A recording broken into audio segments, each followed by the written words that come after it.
les Congolais basali nini pour avoir un régime comme ça, un président comme ça. Moi na Tshisekedi babo mabato baya kukosa na onu et puis nga femme jongo naza na sali na tika ngwene kabongo jamais. Jamais alors jamais.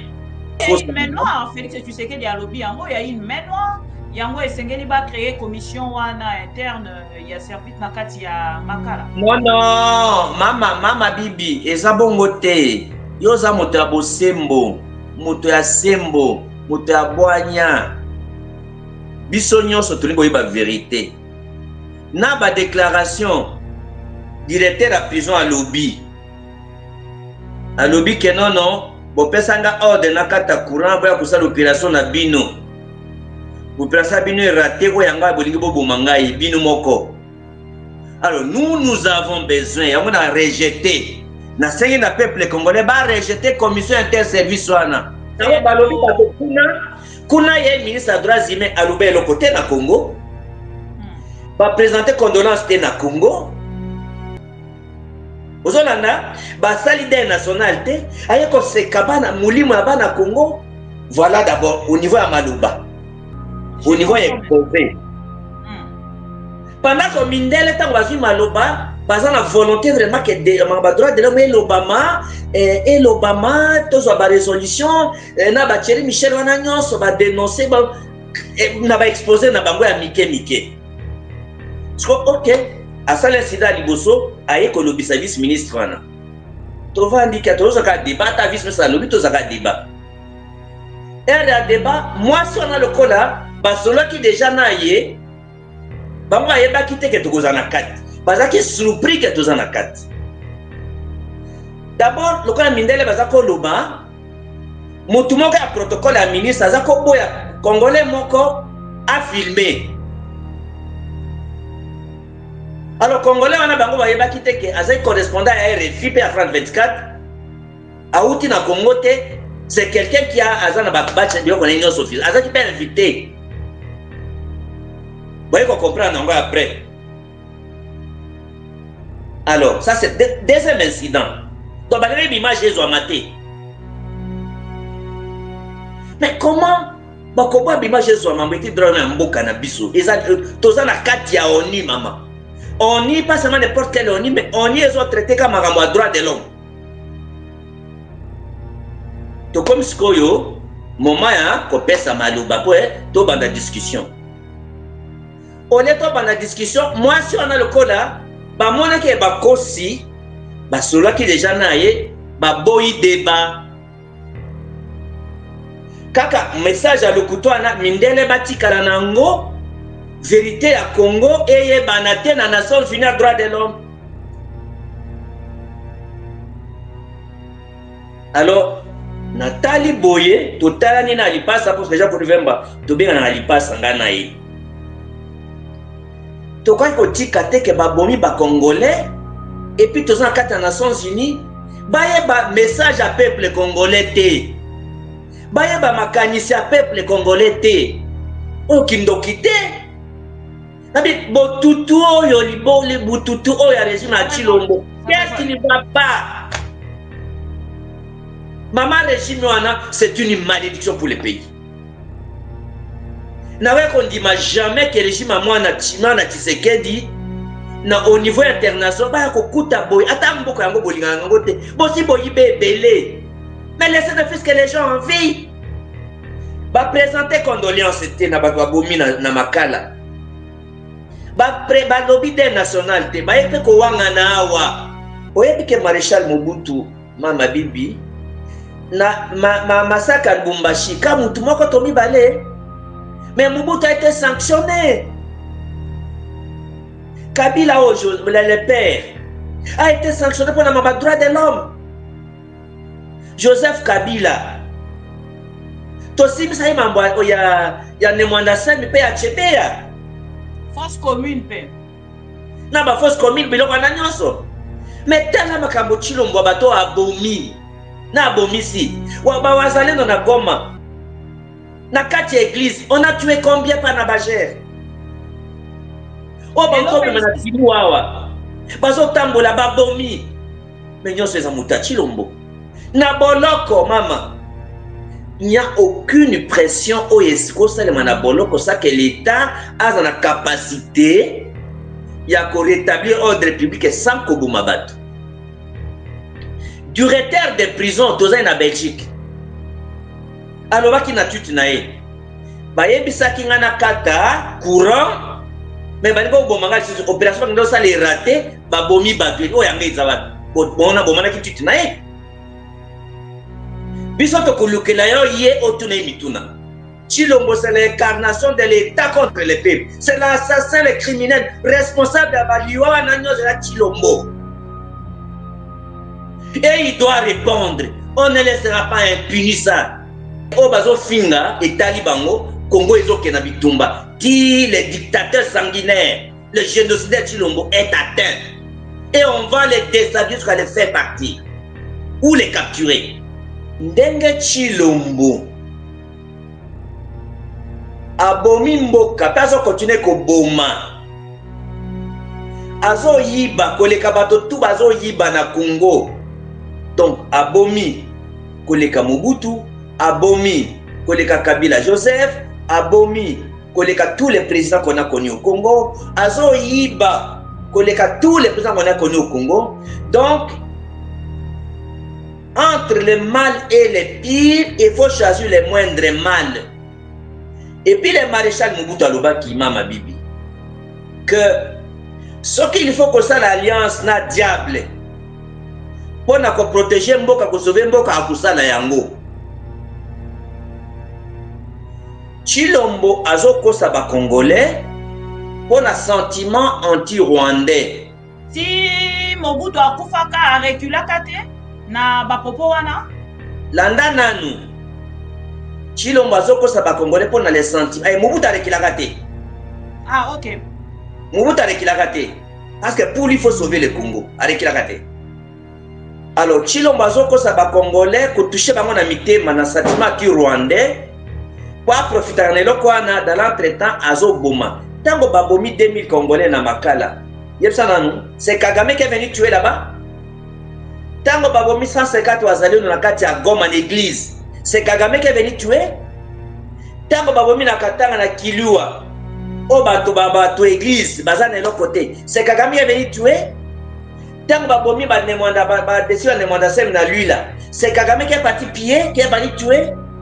Tango azui 1,9 milliard na Sakima na Kivu batire na compte na Dubaï a bradé ba minerai à 40 milliards. C'est Kagame qui paie. Kagame na piège ne va payer 40 milliards en un jour. Congo le loyo a tikeli biso nyongo à 7 milliards et demi. Asala ngoni. C'est Kagame na défait biso 7 milliards.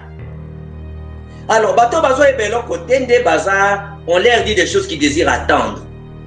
Ngai na kokota na bozo babuki misère wana te. Je dois vous montrer la voie à suivre. Aujourd'hui, Mamba Bibi, moto tout à kosunga peuple congolais, les débarrasser des criminels nationaux, les traîtres nationaux Chilombo, bienvenue naïe, n'a condamné été et puis n'a pas ça merci. Moto tout y compris Kagame, y compris le Rwanda, moto tout à kosunga biso pour na ko bengana Chilombo, ko bengana nyoka na kati ndako aza bienvenue naïe. C'est pour te dire, si aujourd'hui c'est un pasteur qui a la recette to bengana Chilombo, to kokota l'église naïe. To ça na bénédiction naïe. Bo tout o to za ngwa lelo Chilombo. Si c'est un pasteur, to kondima prière naïe. Si c'est un Satan, to kondima Satan na bingina biso elokwana. Moto tout akosunga to bengana Chilombo. Tala dégâts ça na. J'avais dit ça avant abomabatu na Makala. Tala dégâts ça na Makala. Tala dégâts ça na Makala. Et puis abomi batu atimba koko sa Nations Unies, jamais de la vie. Chilombo s'est servi d'un discours anti-rwandais pour asseoir la dictature Koyiba mbongo azimbo gebele pour être capable de bengana été. Cela ne veut pas dire que le Rwanda n'a pas fait le mal au Congo. Mama Bibi. Mais tant que tu es dans une situation difficile, nyoka akoteli yo na ndako mama bibi yoko pona nana kako bomara nyoka ukopona nana kusunga yo nyoka elunga na ndako moto to akosauve ndako nyoka azala ndako te asauve yo nsima nango kotala comment protéger ndako no malamu akota ki par où. Il y a des gens qui travaillent à Goma qui dorment à Kisenyi au Rwanda. Alors, parce que distrait bino sentiment anti-rwandais alors que il est c'est fond de commerce pour naïe. Je dis aux Congolais comme les leaders. Tu sais, Chilombo azo kosa bino la sentiment anti-rwandais. Celui qui reste dans le passé sera dépassé. Celui qui reste dans le passé sera dépassé. Si l'Allemagne et la France, si la France a considéré qu'en Allemagne, il faut la guerre mondiale, ça rasait beaucoup de vies. Mais la France a eu le courage de parler avec l'Allemagne. Aujourd'hui, c'est le couple le plus puissant.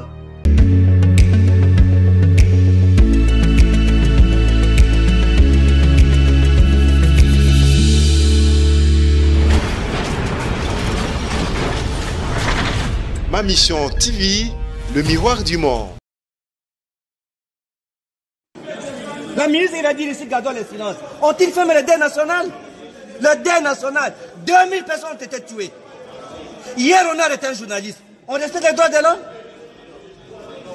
Human Rights Watch peuvent suivre ça? Un ministère international peut suivre ce discours? Un gouvernement de génocidaires. Non, c'est au sérieux. Si tu es complice, excusez-moi. On est à l'ONU. C'est un problème du pays. Donc, ils sont venus se moquer des Congolais ici. Ils ont tué 2000 personnes en prison. Ils disent qu'ils ne violent pas les droits de l'homme. Le Congo ne peut pas être membre aux Nations Unies pour les droits de l'homme.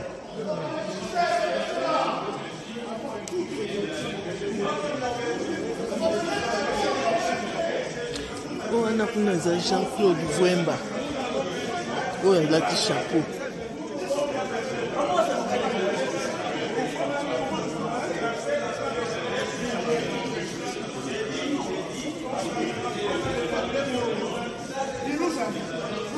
Non, on les a corrompus.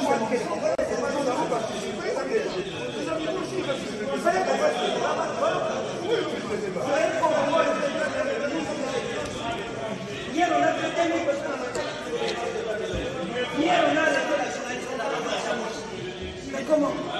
Ça, c'est un pays qu'on connaît. On vient mentir les gens ici et on les accorde. Non, c'est pas ça. Ils sont ici, c'est des collègues.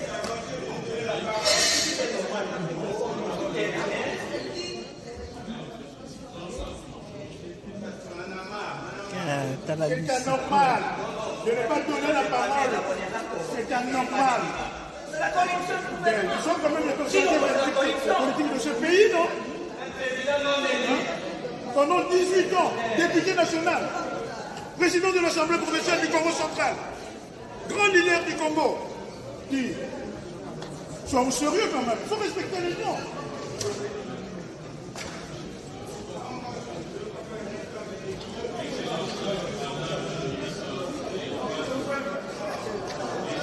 Pona kosalela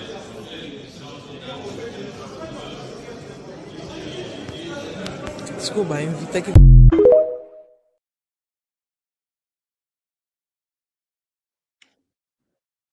Mbote, balandi ya ma mission TV, le miroir du monde, maman Bibi Kapinga, to yelelo kuketo solola, ensemble nabino, to monaki, sur les réseaux, ndeko Franck Diongo, vidéo etamboli, o ndeko nyonso congolais na ngambo na e, akendaki na ko partager yango, azalaki na ngambo ya Conseil ya Nations Unies, azalaki kosala nini, to mituni ma question ebele pour cet acte posé par monsieur Franck Diongo et bisika nyonso bozalaki bosenga kingana kende na source o ezali ndeko Franck Diongo les héros vivants to bengaka e lolenge wana et azali na biso na plateau ya ma mission TV et tokotuna e mituna o nyonso to bongisi mokolo ya lelo bokuti kolanda vidéo. Beaucoup de personnes m'ont partagé cette vidéo, mais vidéo yango ezali nini? moto kaka ayebi penza ba précision nyonso ya vidéo après nos commentaires ezali ndeko Franck Diongo parce que il est avec nous topesi ye mbote ndeko Franck Diongo. Mbote mama bibi, merci beaucoup na opportunité opesi ngai eza privilège pote na émission na yo na télévision na yo ya ma mission TV toka kosula makambo ya mboka. Merci beaucoup. Alors ndeko Franck Diongo bandeko nyonso bazali kolanda biso bamituni penza ba question ebele concernant sortie médiatique na yo oyo affiché directement dans ngambo ya Conseil ya Nations Unies. Je ne sais même pas ezalaki wapi biso misusu balobi na Genève, misusu balobi okendaki na réunion moko na États-Unis et ba spéculation ya endroit ezali, mais moi j'avais précisé que ezalaki na Genève. Alors vous de votre côté okotalisa biso nini ndeko Franck Diongo akendaki kosala kuna. Et la première des questions ezali ndeko Franck Diongo après carnage ya Makala akomi activiste ya droit de l'homme. Bon, mama bibi na kose soumettre na interrogatoire na yo po nayebi ke yo ozalaka sensible na mwitali mboka oyo ali parmi bamama oyo tosaka makasi mpona engagement patriotique. Donc na yango naza disponible na mituna yo so bandi kotuna mituna je suis d'accord banda kotuna mituna. Natuni question à liboso ndeko Franck Diongo après l'événement où est passé dans Makala, il y a carnage oh ba Congolais ba kufi 1000 quelques Congolais ou 2000 chiffres ezali kotambola na kati ya ba information au gouvernement congolais bombeli biso ndeko Franck Diongo sorti na ye sur likambo ya carnage directement na conseil ya Nations Unies. Ndeko Franck Diongo a commis à se convertir ou à se reconvertir na activiste ya droit de l'homme. Mama bibi, d'abord oyebi nature ya combat na ngai ezali naza d'abord combattant à liberté, combattant ya droit de l'homme, combattant à la démocratie. Ça c'est titre que Franck Diongo aza monsieur l'anticorruption, monsieur le maître propre. Je renouvelle d'abord ma désapprobation na ngai. Na renouveler condoléances na ngai na kaboli mawana ba famille nyonso oyo bakufeli batu suite na massacre oyo Tshilombo na régime na ye basali na Makala. Na yebisa bino que c'était une action planifiée et organisée, je répète, c'est la première fois depuis massacre wana carnage wana ya Makala, c'est la première fois na lekana et ma mission TV. Donc, et aussi comme ancien prisonnier et à Makala Peyandolo, n'a partagé douleur nangai na bato batikali survivant, na bato baza blessé, puis na kabole mawa na bato bakufaki. Je connais la douleur et à passer ça na Makala. Et puis, oui, bah que quand j'étais en prison en 2017, oui, bien que le 17 mai, je crois que 17 mai 2018 ou 2017, je ne me rappelle plus. Bah, qui a attaqué Bissopé la même chose au Banemandase, Kimaki, et on a tiré qui en prison. Je connais des gens quand on vient attaquer à la prison. Donc, il y a un Kabouli Mawana. Alors, par rapport à pour défendre les Kambouana Bato Baoué, Baboumi, Natchilo, Bona Régime, mais maman, il faut un acteur insensible. Otala ndenge babomi bato modèle wana yo olobela yango te. Donc ndo monaki na tongo j'étais parmi bato oyo ne bandeli ba présenter ba condoléances, ba présenter sympathie, compassion puis douleur na ba famille et puis na condamnation wana pe na boyang. Est-ce que na se convertir comme activiste à droit de l'homme? Non, j'ai toujours été na nature combat nanga combattant ya liberté et droit de l'homme. Mais mutuna ya solo ezali akende kosala nini na Conseil des droits de l'homme et Nations Unies na Genève. Ozolanda mama bibi. En fait, na moni ba commentaire ebele ba mususu akende ko na ba invita ki ba mususu akende ko cha mobulu donc ba mususu ba yebi mamake ko loba kuna te donc na limbisi bato nyonso oyo ba yebaki makambo te et puis c'est normal bato mituna po ekoma na vérité ndenge yo ozwi souci ya koinvitenga po bana mboka bazwa vérité. Bamususu kutu, qu'est-ce qui s'est passé? Bamususu kutu ba se servir na kofinga. Alors, eloko na kobandeli fo ya koloba boye. Frank Diongo kofinga ye ezali komibendela malédiction parce que combat na ngai eza na tina ya Congo. Mutu akofinga Frank Diongo parce que ba corrompre na Chilombo na régime na ye. Il faut yeba mutu anga azofinga Frank Diongo asali nini na Congo, combien d'années, combien de temps asali Congo nini, pe azosala Congo nini. Ça c'est entre parenthèses. Ni oyebi la trahison ya Jésus, pardon, la trahison ya Judas et Pekisaki Jésus à atteindre l'objectif n'a été. Tous les traîtres là, ils ne resteront pas impunis. Mais puis, on continue de combattre la libération en Boka. Alors, et là, on est les cas qui na Genève, na Kineko Sali. Et là, on a dit Bosso. Maman, Ezali réunion Salema qui na palais de la nation. Ou palais des nations, pardon, au pluriel. Palais de nations, na Katia Genève, ils ont siège à Nations Unies na Genève, où m'embêtali droit de l'homme. Et là, on a dit Bosso. Ils ont ici mon côté réunion, mon côté pareil, là, il y a Libanda, non, non. Alors, pour nous de kuna, il faut la inviter pour quota. Peut-être que tu vas inviter mon poto. D'abord, pour quota kuna, il faut inviter, il faut pas valider badge na yo, na passeport na yo, pour okoka ko scanner code cœur. Pour les cas, il faut la porte. Mouta faut la porte était, vous savez pas moutou. Donc dès que vous avez la badge, non parce que vous avez invité, bah valider en haut, ndé au scanner en haut, ndé faut la porte. Toutes les barrières sont au scanner en haut. Et là on va dire en mode mouta vous invité, à vous comme on a parlé de la nation des parler des nations des. Même pour porter fungwama, il faut mettre un badge. Babé ngango badge digital. Et ça m'a beaucoup côté à la tabou. Et là, on va donc, comme information, Frank Diongo Azaki invité, et Jean-Claude Vemba Tozaki m'a invité. Donc, et là, on va clarifier Yangwana.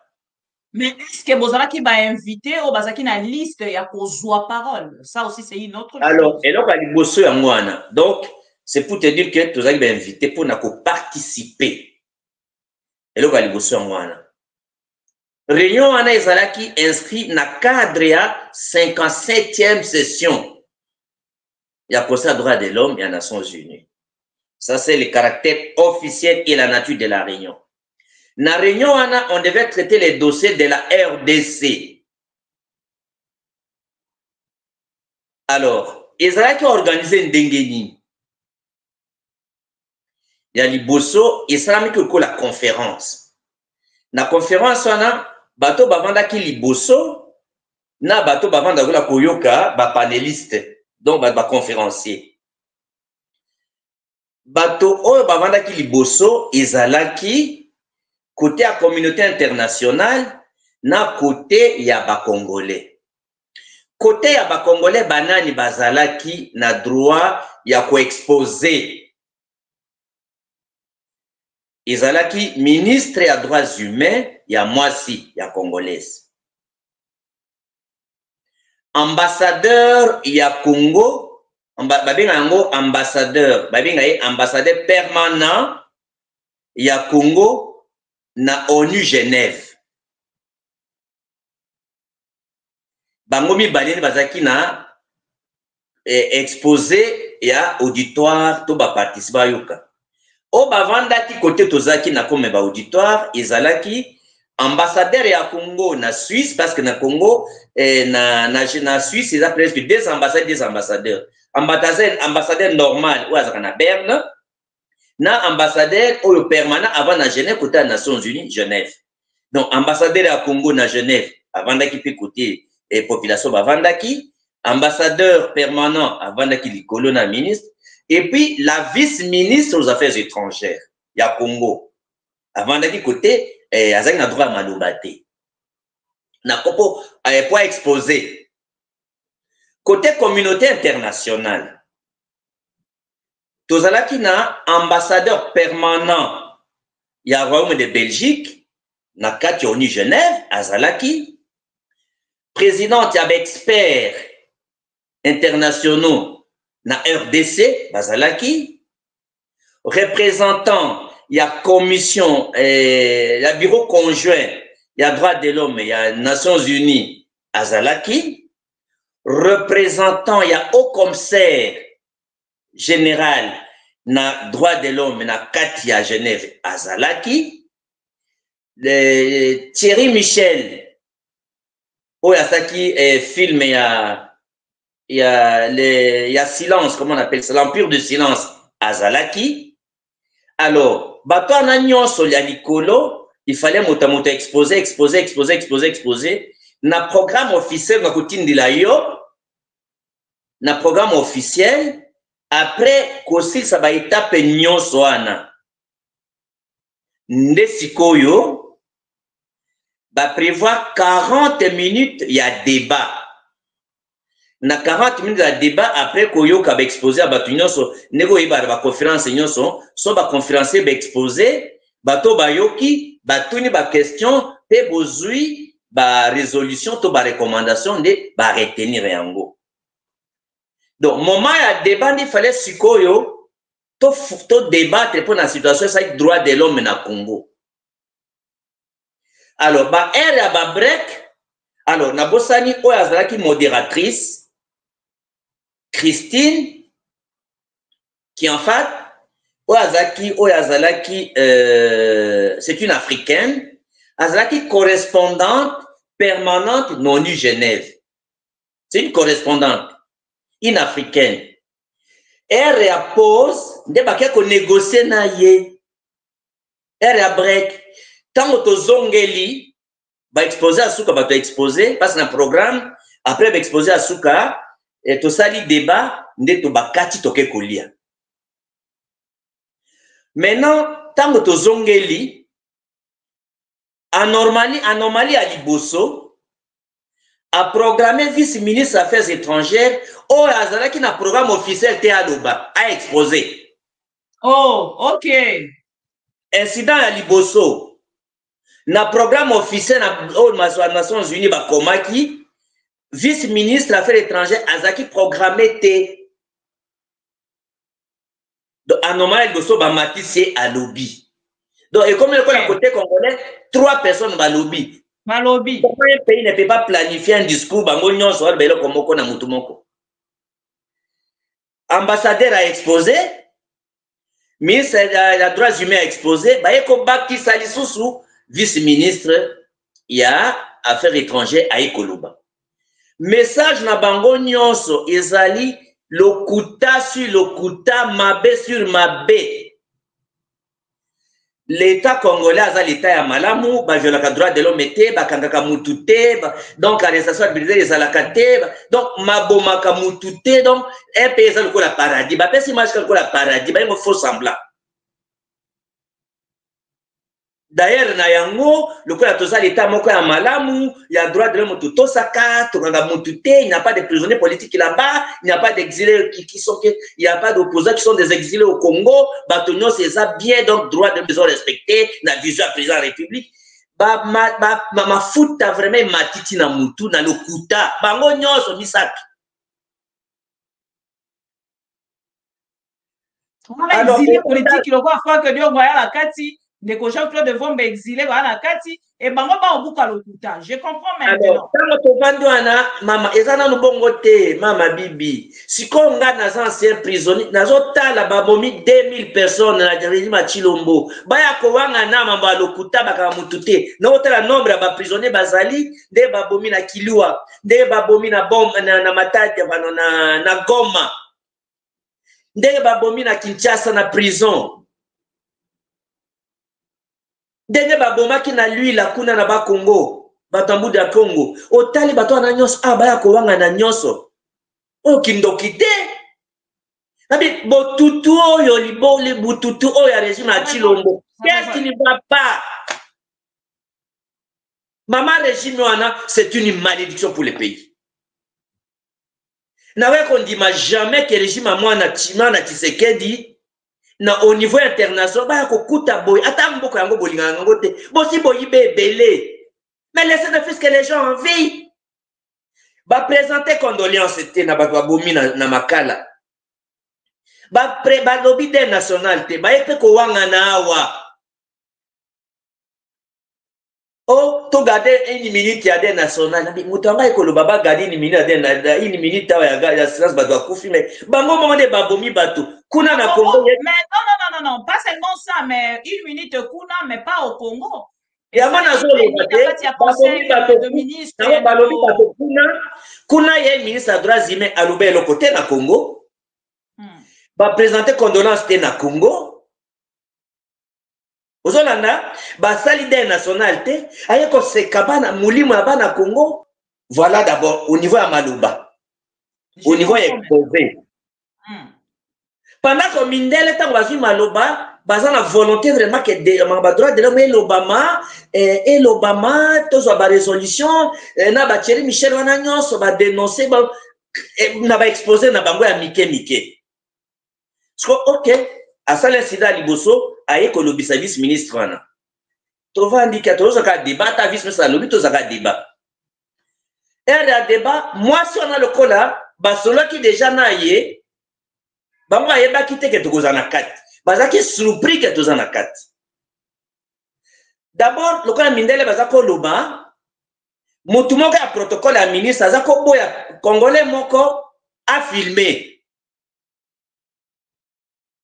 Alors, Congolais, on a bango bayeba ki te ke azai correspondant à RFI pe à France 24.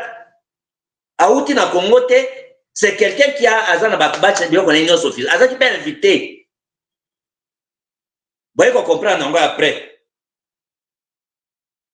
Alors, ça c'est deuxième incident. Donc, bah, l'image est maté. Mais comment bah comment l'image est maté drone un beau cannabis? Eza tozana katia oni maman. On n'y pas seulement n'importe quel on y, mais on y est traité comme un droit de l'homme. To comme ce que moment ya ko pesa maluba pour to banda discussion. On est to banda discussion, moi si on a le cas là, ba mona ke ba kosi, ba solo ki déjà naé, ba boyi débat. Kaka message à le couteau ana mindele batikala nango. Vérité à Congo et Banate na Nations Unies à droit de l'homme. Alors, Nathalie Boye, totala ni na lipasa parce que déjà pour Novembre, to bien na lipasa ngana yi. To kwa ko tikate ke babomi ba congolais et puis to za kata Nations Unies, baye ba message à peuple congolais te. Baye ba makanisi à peuple congolais te. Bato combien bakufa po natina mboka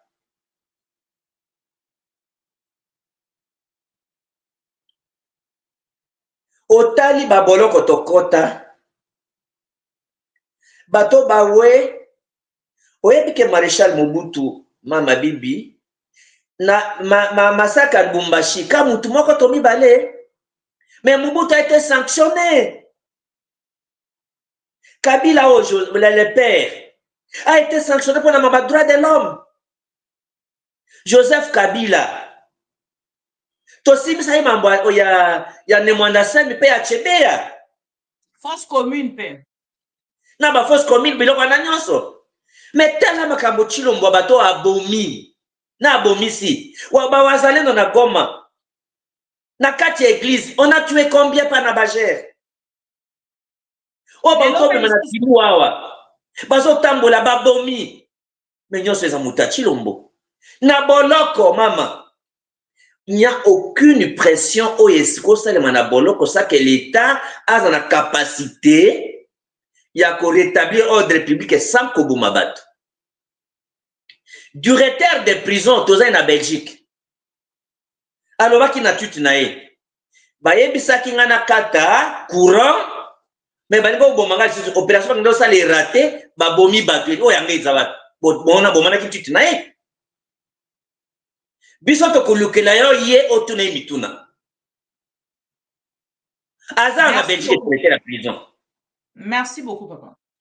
Donc yango ndo omoni natali alors moto ya liboma il faut koposer liboma lokola baye na esprit ya liboma biso mpe tokotika te soki il faut kosala incident diplomatique bamindele mpe Nations Unies bayeba vérité oyo tino baye kobuka lokuta awa tokopesa message ya peuple congolais tokozonga nsima te bakongolais basoutenir yo vraiment.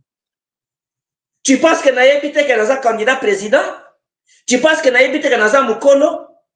Mais par rapport, quelle est l'importance à honneur à Frank Diongo par rapport à Valère Amblukumu ya mboka? Bato bakufi.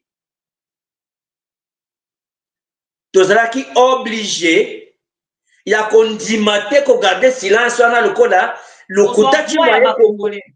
Na mama kila ba Congolais mama bibi.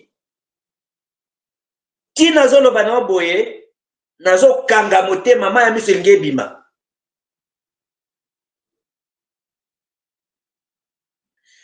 Congolais basali nini pour avoir un régime comme ça, un président comme ça. Moi na Tshisekedi baboma bato baya kokosa na onu et puis nga femme Diongo naza na sali natika ngweni kabongo jamais alors jamais kanda wana azaki nango basalenga eloko nini nanga moko eza pasi ya bana mboka bolingo ya mboka mama bibi moto aswanisi nga aza te mpo otala ndenge mboka eza mosusu soko nakotaka ke bainvitaki biso te soko mambo tolobi ezalaki na nzela te mais pourquoi babenge bapolisier te babomisa biso tuna bato azoloba ke bazalaki na droit ya koloba te bazalaki bainvité te pourquoi la police des Nations Unies n'est pas entrée pour nous faire sortir parce qu'on perturbe une réunion. Nous occupons dans top Congo, parce qu'on a perturbé une réunion.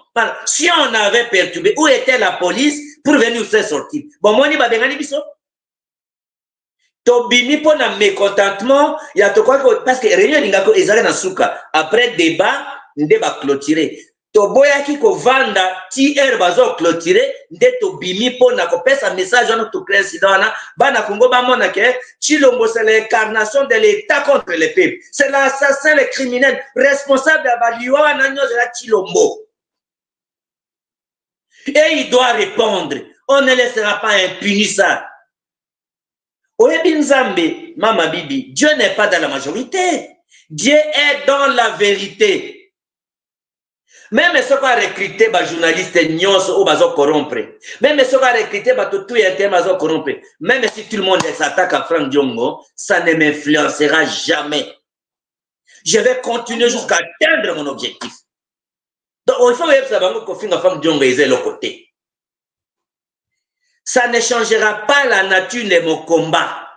Nako combattre ti, on doit mettre hors état de nuit Tshilombo. Et puis biloko nyonso bazo yiba. Banda bazo somba, on va les arrêter et on va récupérer na mbongo na banda kunos na ba prête non. Eza ya Dubaï, eza ya Europe, ya Belgique, ya Espagne. Nous avons des adresses.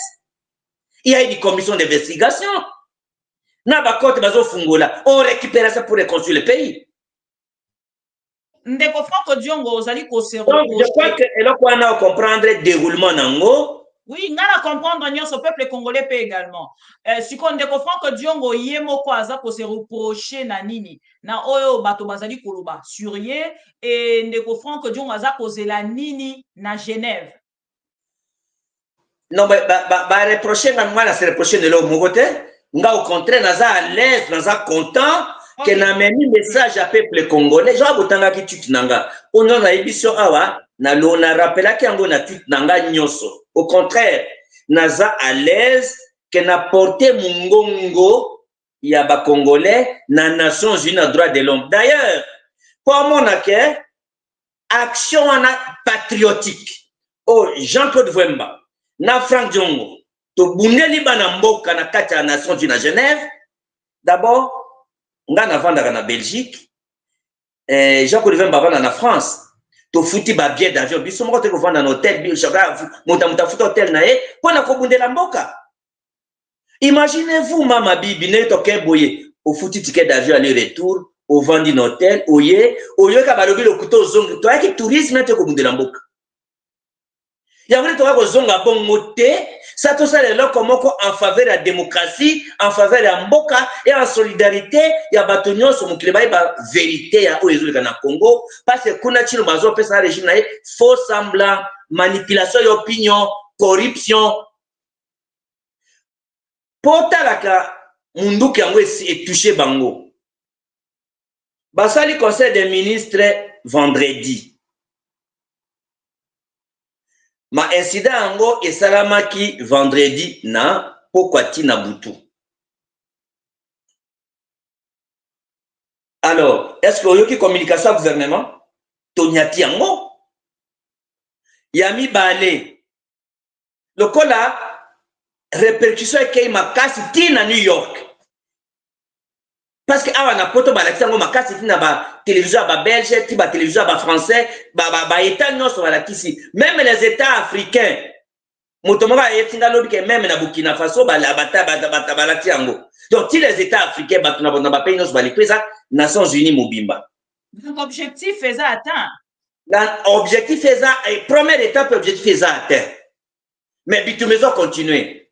Parce que maintenant le kola bango bato régime baza secoué. Chilo moye ko convoqué conseil des ministres lundi lissus. Alors que basaki vendredi.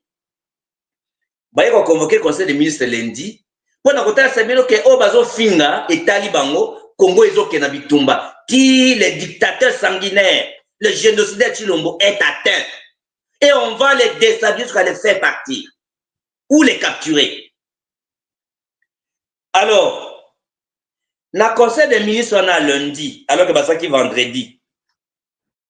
Ba décider basa la pona mo Italie massacre carnage ya makala basa la o babengi commission interservice.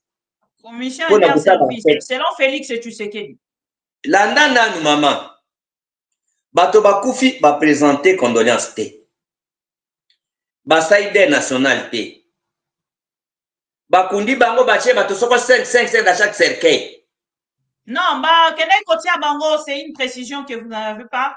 Kene Kotia Bango n'a pas morgue. Et Bazali Koseng n'a pas famille parce qu'ils n'étaient pas identifiés.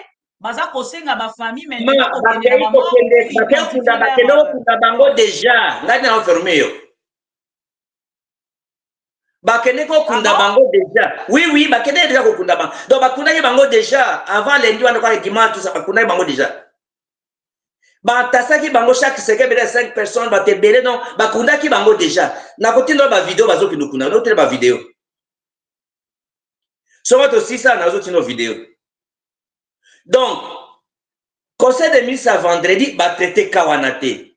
Ndenge nini kawana ya kozonga lundi potala ke acte patriotique afin de donner la gouvernement pour intérêt en Mboka et toucher les dictateurs et son régime. Tout à fait. Or, eza bongote, Mama Bibi, eza commission interservice ne batwali nango besoin. Le peuple congolais ayengi koloba vérité. Pour na koyeba vérité, il faut que ça la commission d'enquête indépendante, impartial et neutre. To rejeter commission interservice wana bazo lukanini ANER, DEMIAP, ministère de la justice, no bache batona bango de sorte que baya ko blanchir le régime. Oyebi ta tozaki na réunion wana ata muto moko ta droit de l'homme na bango ayaki parce que oyebi ba droit de l'homme tozaki na Congo majorité ezaki bato ezali ba membre IDPS o bazaki ba branchement ya papa Tshisekedi. Alors vous étiez informé à cette époque-là Ndeko Franck Diop. Mais non, maman, au défenseur des droits de l'homme. Pour le SAP, c'est membre de l'UDPS. Oya comme le loyo numéro 1 à SNDH, c'est-à-dire que Oyo commission doit donner à l'État. Il a les rangs des ministres. Au moins, le carnage à l'autre côté. Mais moto anyokola Kabila lokola posa pour na libana na Nations Unies na libana na droit mazate. A comment clique aux vice-président FDH au niveau international? Est-ce que yoka lobeloko? Christopher Ngoy, c'était membre de l'UDPS. Donc, il y a oui, mais membre de l'UDPS. Mais c'était la société civile et les droits de l'homme. Les lois qui seraient à PCA, à Kolobani Nissus. Jean-Claude Katende, jugez-vous aujourd'hui ces défenseurs de droits de l'homme de la République? Donc, c'est pour te dire que Katende Nazalaka vraiment n'a respect pas naïe, n'a aucun silence naïe, mais il y a un peu plus objectif. J'ai beaucoup de respect pour Katende. Beaucoup de respect. Mais dans aucun cas, silence, est-ce qu'il est absent au pays? Est-ce qu'il est au pays? Mais en tout cas, pour Nakatende, j'ai un peu de réserve pour mettre le point de vue. C'est un homme. Mais comment jugez-vous aujourd'hui ces défenseurs de droits de l'homme? Ah, les loyaux, défenseurs de droits de Congo, abandonner Mboka. D'une manière générale, abandonner Congo, solidaire na dictature à Chilombo. Régime sanguinaire, régime génocidaire. Oyo, talananu. Bagabo asali set kikuni le kinanga na présenté encouragement nangai. Un candidat président de la République, sans cas d'infraction.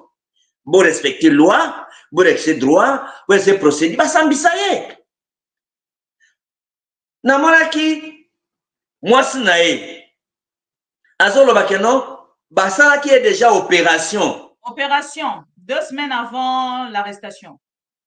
Alors, opération Anna, ils ont un régime spécial. Collier est spécial. Ils ont bâti ça tous les jours. Ce que c'est compliqué, il faut une opération hôpital à côté. Des fois, condition opération, on a des faits cause à son Congo. Donc, cette situation est une situation extrêmement grave. Motomoka a dénoncé en côté n'a pas droit de l'homme.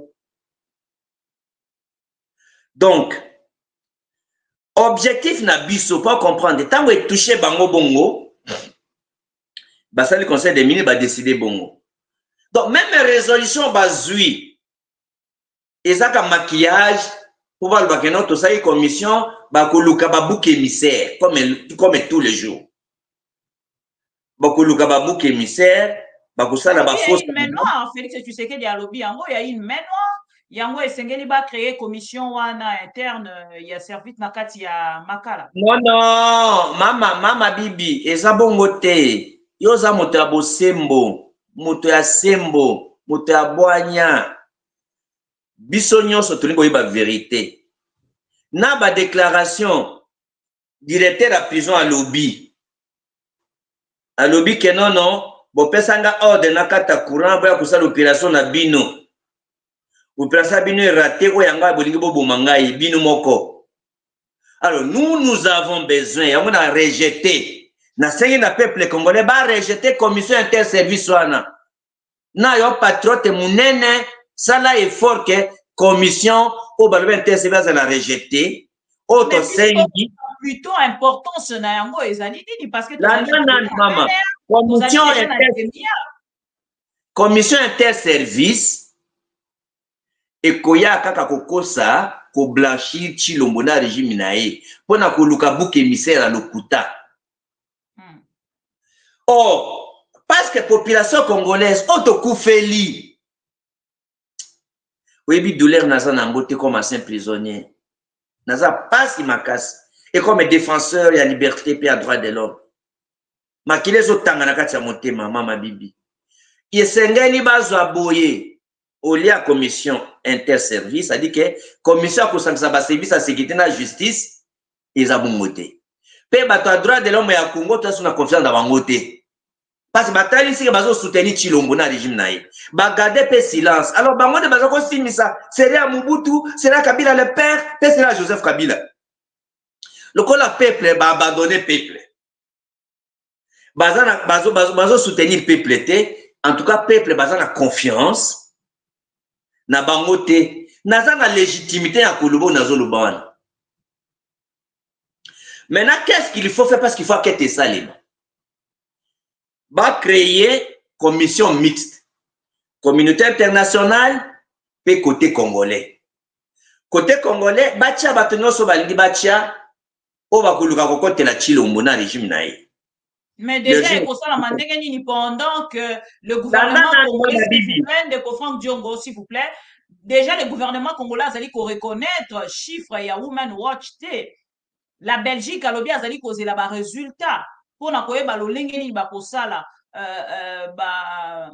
enquête na on peut ko sanctionner ko répartir charge ya moto na moto.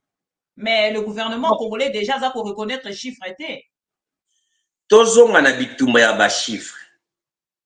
Webi mama bibi natangisaka na parti na ngai na école idéologie na principe mon côté vérité basungaka yango te vérité azanzambe. Dieu est dans la vérité, Dieu est la vérité. Le kuta ezaka le kuté sukaka mama bibi. Vice-ministre ya justice déclaration à liboso batomi balende bakufi. Après on est commis 129. Après commis 131. Mais bango moko balobaki nini, nous avons 15 005 prisonniers. Les loyo, il n'y a que 13 000. Nde bazo répondre à appel. Mais 2000 les awapi. 2000 les awapi, bazawapi. 2000 Congolais mama bibi bazawapi.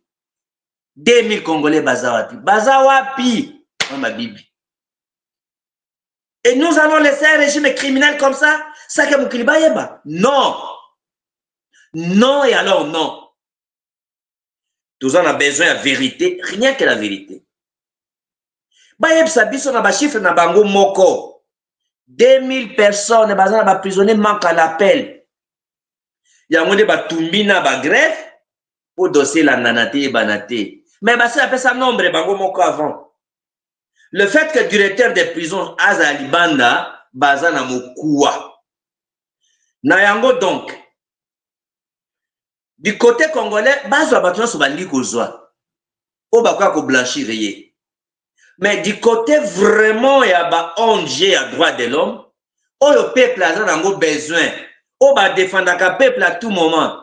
Tolingi représenter l'église catholique à 5 ans bazala, 5 ans officiel à tinda bato officiellement. Église SCC, bato a misoni, batinda bato officiellement. Délégation mixte de la société civile, ya, bato ensemble, wana, ba, des grandes églises, au bas côté à vérité, côté à peuple congolais. Base à la commission, wana, et donc, wana, peuple a se sentir là-bas. Batinda pe, ba parlementaire et opposition, base à la wana. Du côté de la communauté internationale, Tony komona bato ya Human Rights Watch batia bango na kati. Tony komona bato ya ministère international batia bango na kati. Tony komona bato ya FDH Fédération internationale de droit batia bango na kati. Batia représentant Union européenne na kati. Batia représentant Union africaine na kati. Nde commission wana basangani na bato ochilomba kutia ya bente service na bango nde commission munene wana nde basala enquête. Nabosani, commission à droit de l'homme, commission mixte à droit de l'homme, ou ya MONUSCO, bazana Congo, va représenter les Nations Unies, bazala na kati. Nde commission ana crédible, nde eko permettre te, toye ba vérité nango. Mais si on bato ana bakoti bango te, bako lukaka buke misel a lokuta, baya ko blanchir ima chilombo, bako zala jamais blanchi. Soko basali bango bongo te, c'est que bazo luka ko bomba pe ko kosa pe résultat nango na kosenga peuple congolais ba ko rejeter yango. Guerre à chiffre na sukika na 2000 minimum eza 2000. Ata Human Rights Watch a sous-estimé les 800 000 les a sous-estimé. Au sel ka moi calcule muke ya bango. Calcule muke ya bango 15 000, c'est là 13 000, 2000 les a. Ba présent baza 13 000. Avant attaque ils 15 000, 2000 baza. Donc makambo ya 129 millions ezalo, 129 ezalo kuta. Ba soko baza na vérité, bacha. commission mixte, neutre et indépendante. Voilà tina action tout ça qui na Genève, tala ba conséquence nango, tala résultat nango, toujours continuer bitumba nango tina suka. Mozo zela nini na Genève. Na Genève, et là que toujours zela yango. 1. L'État congolais a la sanctionné pour la violation des droits de l'homme, va identifier l'État congolais comme un régime sanguinaire, un régime génocidaire, un régime corrupteur, un régime de terreur, un régime de dictature, va sanctionner. Nayango, Marambo Etali vote que Congo a membre à conseil, il y a droit de l'homme, en tout cas, toujours plaidé que va retenir Congo parce qu'ils ont mérité dans le thé. Et là, on a toujours dans Genève. Nayebi ke ba message na kusala ba corruption. Mais message côté déjà que le régime a causé la dictature. Donc on moni ba subir ba pression ebele par rapport à répercussion ya mundu to na tobeta ki na kati ya Nations Unies de moni ba ekobenda basala ba commission ya récupération. Ba ko récupérer alors comment côté mama bibi. Ba côté nango na libulu ba gouvernement libulu wana te. Voilà na mukuse likambo Italie action patriotique na biso o ba corrompi ba traite ba zolo ba perturber yo ko perturber les Nations Unies ba police ba obimisa li banda te soko to s'inscrit na ba principe za kuna te pourquoi ba biso ba policier te ti vidéo zotala ti na lobby ti to créer incident ti to passer message à peuple congolais. Oui, parce le coup vérité à peuple congolais. Tito Bimi, yo moni policier moi comme ça biso. Donc voilà, Mama Bibi, vérité nde yangwana et yango continue ba conseil na mituna na yo. Na ina pesa gratuité na ngai na Jean-Claude Vwemba pour na soutien autozu ya ba congolais nyoso o balingi mboka. Na nde bokaboli vidéo bato mususu ba leli. Donc, ils ont encouragé Bisso, ils ont fortifié Bisso, tout ce qu'on comptait, Bitumbo anati, Nyokawana. Il faut tout bimsa nyoka na kachanga kuna Bisso. Ndeko Franck Diongo, bandeko, je banza, na banza te ba pro Congo, nyonso, balandara biso, bazali déterminé, ya ko, tia Félix et Tshisekedi li banda, ya o etali bongo bokambami. Aux autres trajengai, s'il te plaît, s'il vous plaît, Mama Bibi, aux autres trajengai, si vous voulez vraiment inviter à l'émission, Kobenga Chilungu combat Tshisekedi, Azom mette combat Tshisekedi, s'il vous plaît, avec tous les respects, vous pouvez ça. N'a pas imposer une émission, avec tout le respect, et la télévision, mais, soit l'ingo trajengai, Chilungu Benga Kaiti, la présence Mangate, s'il vous plaît. Ah, je vous en prie. Merci beaucoup. Je vais vous mettre à l'aise. Il n'y a pas de souci. Alors, Nabapro Congo Nyo Sobazali Kolanda Biso à travers ma mission télévision. Oh, bah, c'est ma question. Il y a une vidéo et comment qui bongo viral depuis quelques jours. Bah, zui ma réponse à travers cette vidéo, à travers cette émission, à propos de cette vidéo. Mais plus tard que quelques jours, de Franck Diongo a outi bongo pour la sortie médiatique na yemo susu asalaki nanzela ndeko na biso pero luara oyo ozali kotali solobi te ata Kagame azali le bienvenu pour accompagner biso soki possibilité ezali kolongola Félix Tshilombo na pouvoir esika azali kokamba ndeko Franck Diongo lelo Félix Tshisekedi azali na ba démarche azali kokutana pas plus tard que quelques jours, bah, où tu écoutes un service et renseignement, na Giseni, et probabilité ezali te ba vanda penza ba solo ensemble, na ngambo ya Angola, na accord, ya pe o ezali bongo kokende kosalema. Ndeko Franck Diongo azali ko se sentir été, moi à côté, par rapport à Romona que Félix azali ko continuer na Kagame, Félix azali ko continuer na Kagame, vous aussi de votre côté vous allez koluka le même Kagame, est-ce que vous allez à côté te par rapport à Mama Bibi, merci beaucoup. Ebi Kengai et Naïb Sarabino Sokomoto a invité Ngai na télévision na ye ko protéger Ngai te mituna nyonso bokutuna ngai na ko répondre yango. Il n'y a pas de tabou soko o invité Franck Diongo. Na bunda pour la liberté de presse, liberté d'expression, posez-moi toutes les questions. Nazongla mutuna na. Mambo etali négociation ya Luanda. Landanga na bokepi. Eloko ya liboso. Le président Lorenzo Azan a besoin de koyeba la vraie perception ya nature ya crise parce que Azan a mauvaise direction. Nakufungula yo comme chercher sur la question congolaise. Il faut koyeba te tozana deux processus. Processus ya Luanda na processus ya Nairobi. Franck Diongo azali un politicien du premier plan qui va loin, qui a les supplémentaires. Quand il donne une position, il faut que tout n'aille. Je répète ma position. Ndenge Chilombo abomi mboka, paso continue ko boma. Azo yiba koleka bato tout bazo yiba na Congo. Donc abomi koleka Mobutu, abomi koleka Kabila Joseph, abomi koleka tous les présidents qu'on a connus au Congo, azo yiba koleka tous les présidents qu'on a connus au Congo. Donc entre le mal et le pire, il faut choisir les moindres mal. Et puis le maréchal Mobutu aloba ki mama bibi que ce qu'il faut que ça l'alliance na diable pour na ko protéger mboka ko sauver mboka akusala yango.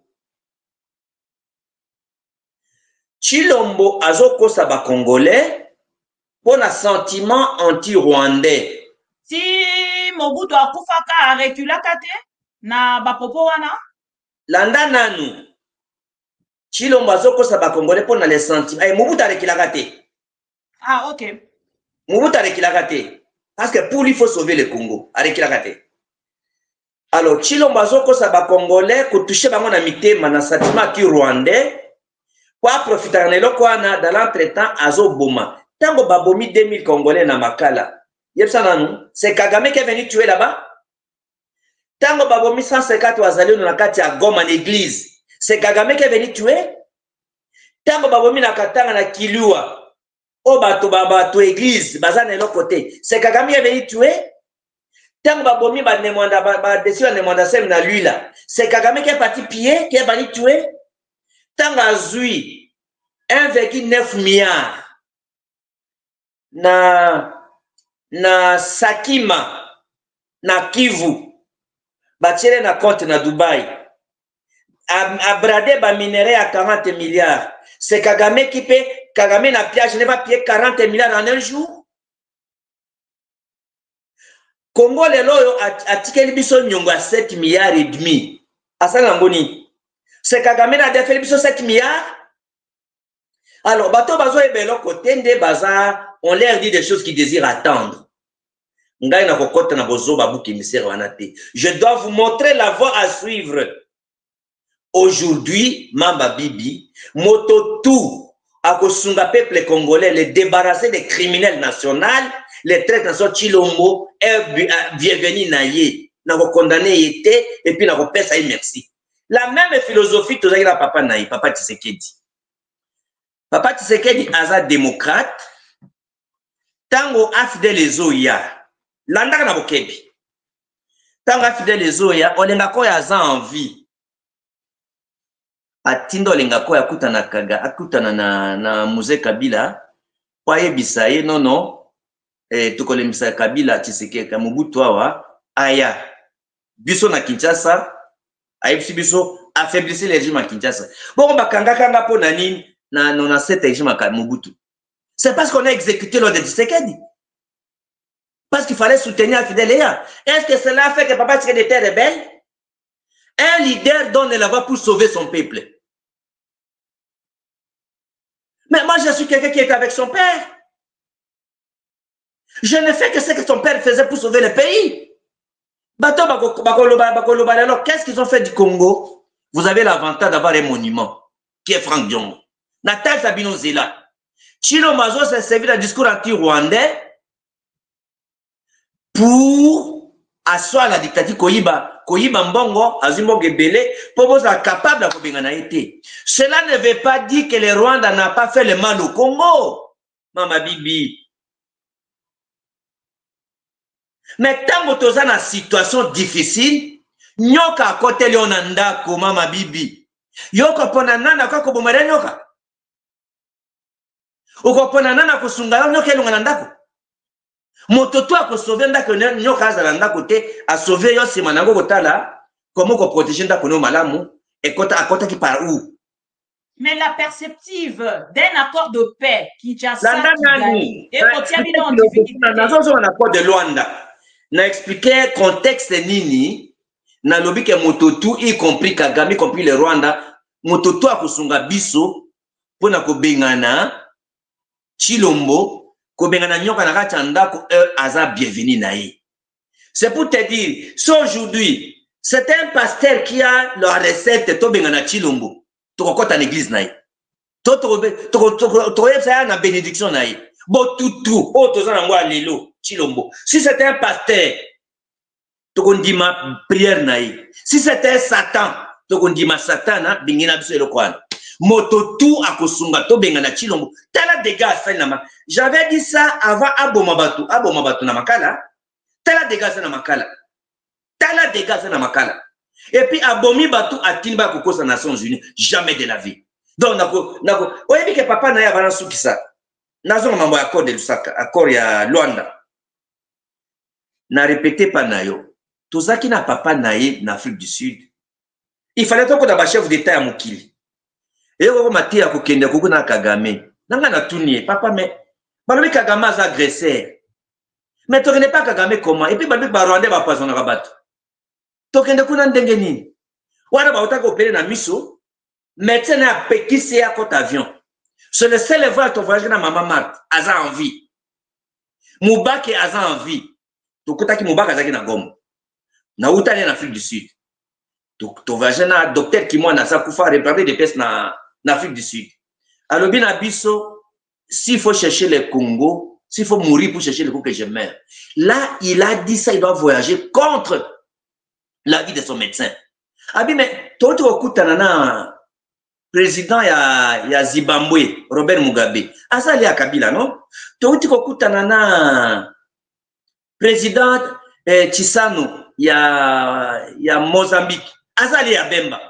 Tokuta ba chef d'état belé. Mais pourquoi tokutana Kagame te? Si on va me diaboliser pour le Congo, on nous diabolise, on doit sauver le Congo. Dina kindira papa na itina Kigali. Tango Mubaka alobaka j'étais à Kigali, c'est ngamu na Tshisekedi.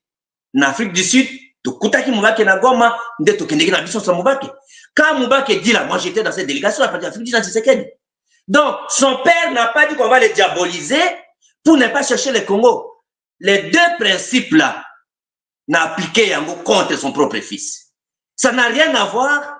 Oh, c'est que dans ce cas, on a Rwanda. Mais à quoi c'est que Rwanda? Il n'a faut qu'un accord. Pourquoi ça va pouvoir être Koufi?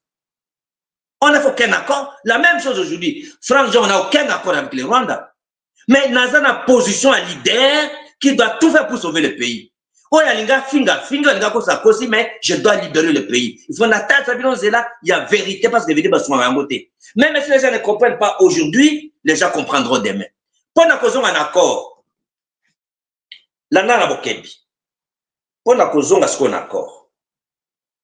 Nous avons que non, le président Lorenzo a besoin d'une clarification. Il est vrai que les Américains, tant qu'on bataille crise, ndenge guerre en Ukraine ezali, guerre Israël ezali, balingi koya ouvertement te, pour ce qu'on va échouer, les Américains ont échoué. C'est comme ça que le président Lorenzo essaye. Quel est l'intérêt il y a Lorenzo dans le dossier à Congo? Je vous parle comme un chercheur. Lorenzo a plusieurs intérêts. Et là, quand il bosse, intérêt à pétrole au Yezana plateau continental wana ou tous na mai océan. Alors, il avait négocié avec Kabila, il y a linga qui n'a pas Kabila base à 70%, biso à 30%. Kabila boya qui bayoka na malamute. Les lots comme tu serais des faibles, azo meka, si tu serais pas accepter offre 30% pour na ba Congolais, 70% pour na Bango. Donc, azan intérêt à de la dossier, intérêt à la dossier en wana. Intérêt à mi balé. Ce que yindi na Congo guerrier makasi to yindi na Congo, ba Congolais ba ko déverser et belé na Angola. Donc, ba Congolais ba liki mingi et ko déstabiliser Bango. Pe lisusu ba rebelle bazan na Kabinda. Alors, ce que le régime à Congo est stable et ko déstabiliser Bango na Angola. Pe ya suka. Omoni chemin de fer ya Lobito.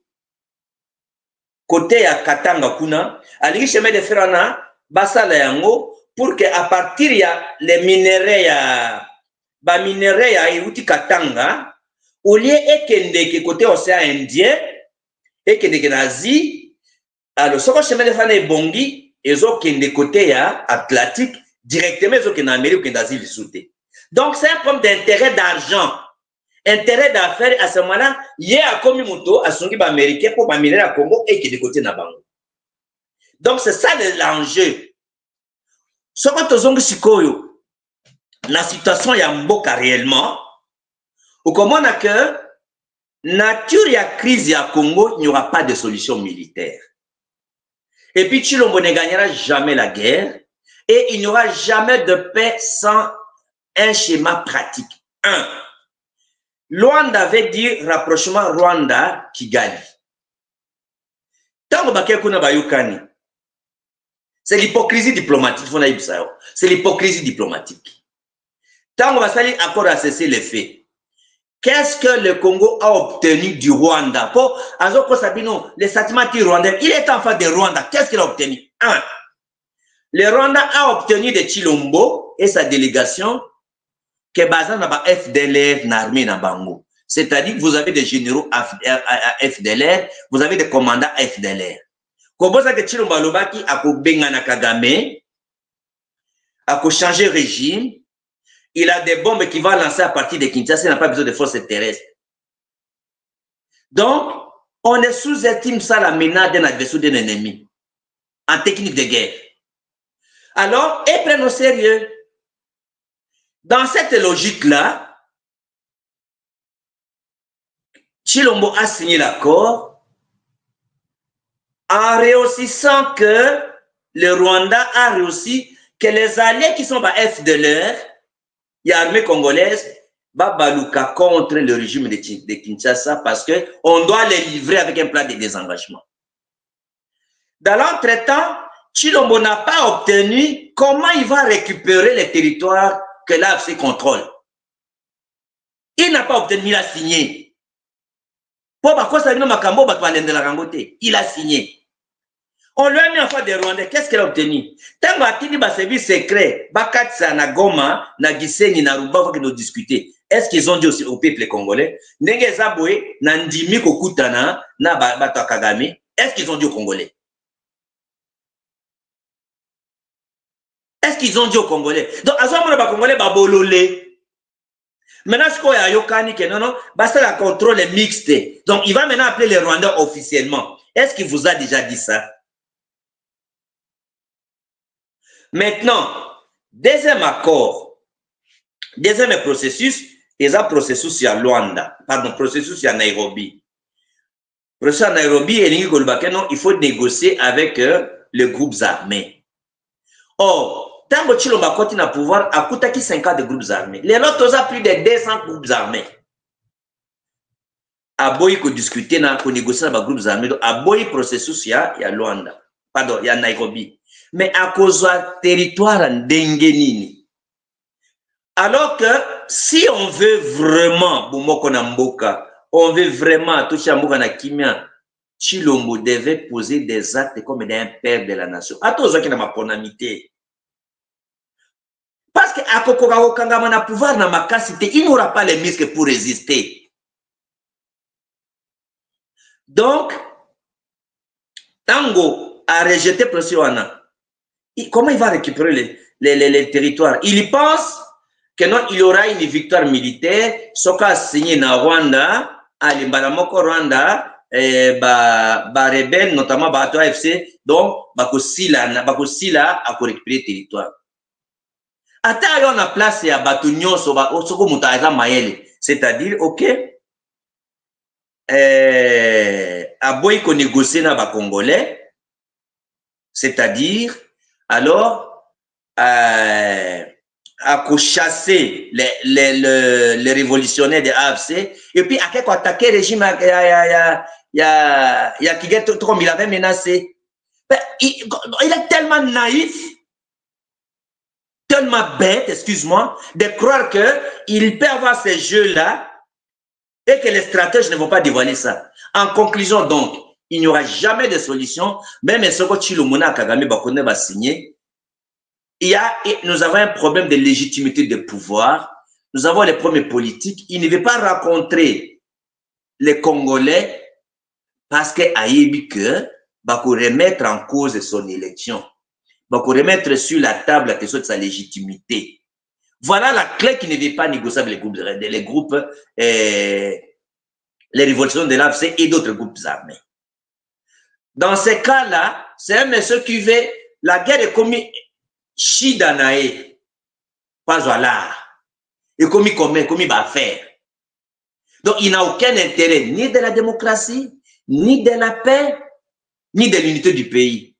Attendez, bazoko sabango, non, AFC, bangi c'est la balkanisation. Mais Fleuve Congo, elle a connu les Sangisi Congo, le code Fleuve Congo. Donc, il faut vous dire que dans la situation, comme chercheur, vous dit la vérité, c'est la élongité. Franck Djoroboyebanga n'a franc parlé. À l'époque, il y a le pape, à l'époque, il y a Galilée. Galilée a montré que c'est la terre qui tourne autour du soleil. Le pape disait non, c'est le soleil qui tourne autour de la terre. Il a été tué pour cette vérité-là. Avaba Bomae à côté d'un laboratoire. Et à l'objet, et pourtant, il tourne. Il a été tué pour sa vérité, parce qu'il a contredit les papes. Vous savez qu'à l'époque, les papes étaient infaillibles. Alors, Franck Nyongo et les gens à Batamode Luana, Soka Kangami la vérité, même si personne ne comprend, il va défendre la vérité. Aujourd'hui, donc, l'accord de Luanda entre Kagame et Chilombo n'amènera aucune réponse au conflit congolais. Ne va pas mettre un terme à la guerre, ne va pas mettre la solution à la paix, ne va pas sécuriser, ne va pas mettre la crise humanitaire. Donc, Chilombo fait l'usure du temps, il veut gagner le temps. Et puis, Chilombo est bien beau. En conclusion, c'est de l'ironie diplomatique. Si le président angolais veut aider le Congo et les Congolais, il doit aider à faire partir le dictateur qui est Chilombo. Il n'y aura jamais de solution militaire au point qu'il soit à l'origine de la crise. Même s'il a fait gagner la guerre, chasser Chilombo, la solution n'est pas de gagner la guerre, il faut une solution politique et diplomatique. Vous pensez que Bissonnet Tozawana, tout ce que les Rwandais ont fait contre le Congo, mais c'est pas parce qu'on a lobby que les lots Moutotouaya de Tobosani le passé. On va développer une approche qui a causé du tort à qui et comment faire pour garder la stabilité dans la région. Naza na recette, comment on peut garder la stabilité dans toute la région. Politique na biso à Congolais depuis les maréchals et causer biso ba problème dans les pays voisins. Vous voyez que les maréchals avaient déstabilisé beaucoup de pays dans la région. Que ce soit le Burundi, que ce soit le Congo-Brazzaville, que ce soit l'Angola. Vous voyez que les maréchals pour l'Angola, ils soutenaient Savimbi contre les régimes en place. Que ce soit dans Centrafrique. Donc, tous les victimes politiques, tous les qui n'ont pas maréchal. Donc, biloko ananyoso, pour trouver une solution à Kimia, la politique est Mama Bibi. On n'est pas dans les domaines affectifs, le domaine de l'amour. Celui-ci même et celui-ci ne m'aime pas. C'est le problème d'intérêt politique, d'intérêt du Congo. C'est pas un problème d'état d'âme. C'est pas un problème d'émotion. de nazo yoka. Frank Diongo, Yogodo Baboye, est-ce que, non. Je ne suis pas dans le sentiment d'aimer, ne pas aimer les Rwandais. J'ai un problème d'intérêt du Congo. Comment limiter la crise? Parce que bateau, il faut mettre un terme à la guerre. Et puis mettre un terme à la guerre, c'est pas tout ça, le dialogue à cohésion nationale. Dialogue à cohésion nationale, t'as la dialogue à cohésion nationale. Azo Boma Batou, Azo arrêté les opposants. Azo, même hier, Balubi a Boma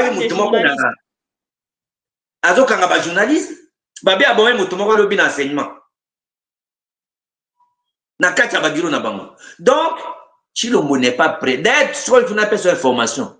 Famille n'a pas sa consultation. Tout ça n'a pas de pouvoir. Est-ce que tu as changé de constitution ou tout ça en déni? Babadi consultation, les formats là, qu'est-ce qu'on va faire? Pendant que nous avons le dialogue national, pour la cohésion nationale, on va tout ça en déni pour le pouvoir. Alors, comment envisagez-vous, Monsieur Franck Diongo, le court terme politique si l'accord de paix Luanda est conclu sans le AFC et le M23? Non, il n'y a pas de AFC et M23. Baza, mouvement Moko, Bango Bazali, mouvement Moko, donc ils ont une coordination maintenant. Je crois qu'il faut lire l'Internet, ma Bible, avec tout le respect. Donc, Bango Baza. Comment envisagez-vous alors